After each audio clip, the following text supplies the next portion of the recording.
What is it that you would play as a child?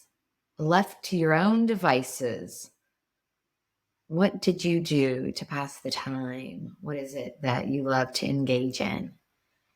I had a backyard that had a lot of rocks in it. We had a swimming pool, and just next to our swimming pool was, oh my gosh, thousands and thousands, a huge area of all kinds of different rocks.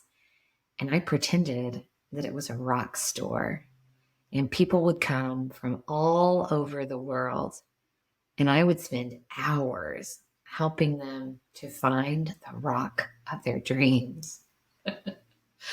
And for so many years, I would tell that story and I would laugh, and I just thought it was funny childhood stuff. But as I've, over the last few years, really reflected on my life and my natural gifts and talents, I recognize that I was playing out my superpower of helping people get in touch with things that are really important to them.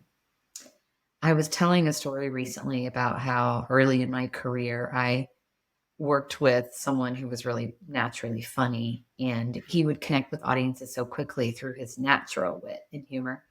And so I decided that I wanted to be funny, and I did. I tried really hard. I actually I even hired a comedian to help me be funnier.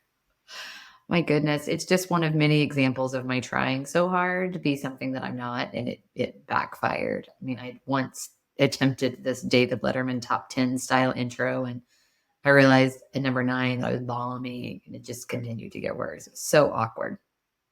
So I've learned that it actually takes a lot more energy to be what I am not.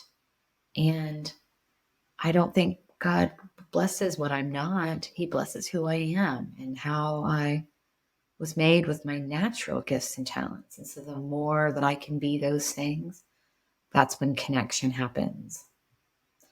So here's to you spending some time today, leaders, thinking about what is it that you did as a kid, that unencumbered, free spirit? How would you spend your time?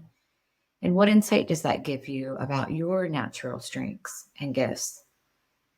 Here's what I know for sure.